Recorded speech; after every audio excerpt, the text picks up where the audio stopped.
Welcome back to The Deep Dive. Today, we took on a bit of a challenge. We grabbed a handful of scriptural passages, seemingly at random: Nehemiah, Jeremiah, Job, Isaiah, Acts. Right, and the Book of Enoch was in the initial list, too, though our focus landed elsewhere. Exactly, and the mission was, can these disparate texts actually point to a single coherent idea when you let them talk to each other? And, well, they really do. We stuck strictly to intra-textual analysis, just letting the texts interpret themselves. And what emerged is pretty stark. Yeah, it's this clear binary doctrine about where things ultimately end up for people. Precisely. Two paths, mutually exclusive.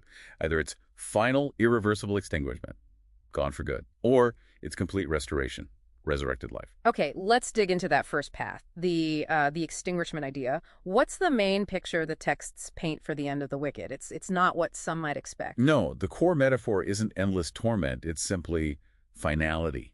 Extinguishment. Job 18 is really clear on this. It talks about the wicked person's lamp being extinguished. Put up. Exactly. Snuffed out. It implies a total end to existence, to their light, their legacy, everything. It's very definitive. Very. And Isaiah 43 doubles down on that. It describes this powerful army, this whole host, being extinguished like an extinguished taper. And crucially, it adds, they shall rise no more. Wow. Rise no more. That's unambiguous. Completely.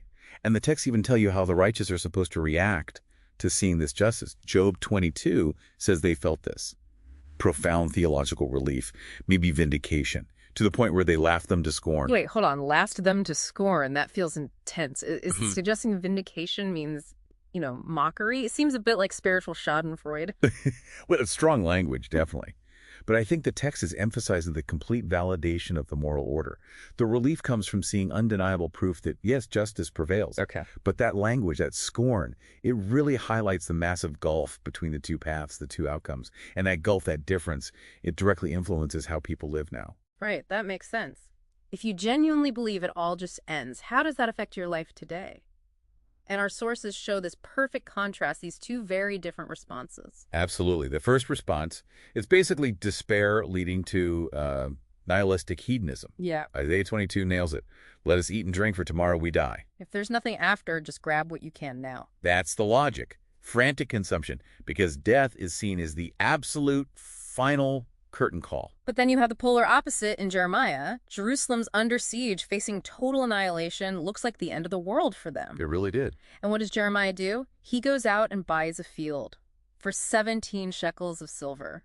I mean, on paper, that's the worst investment imaginable right then. It looks completely counterintuitive, doesn't it?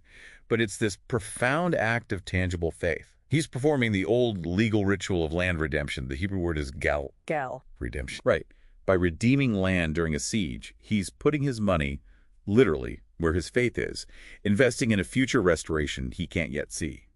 It's like the practical work happening in Nehemiah 3, rebuilding the city wall, specifically near the fountain gate. And there's that interesting textual variant there. In Nehemiah 3.15, some manuscripts read pool of poppies instead of the usual pool of Siloah. Yes, that variant, pool of poppies. Why poppies?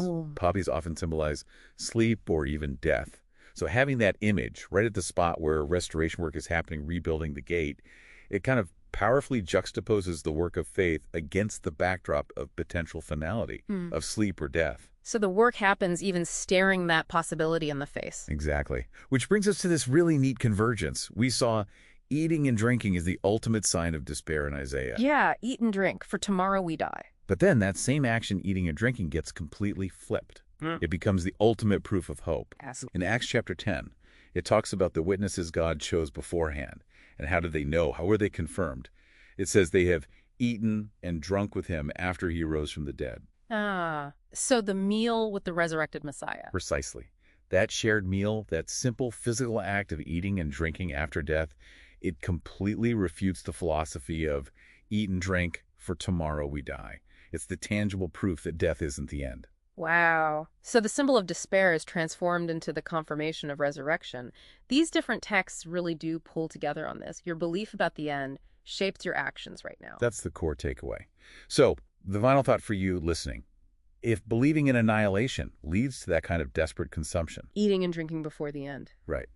then what immediate, tangible, constructive acts like redeeming land, like rebuilding a wall, should a belief in ultimate restoration compel you to take right now? What metaphorical wall are you building today because you believe the future is real?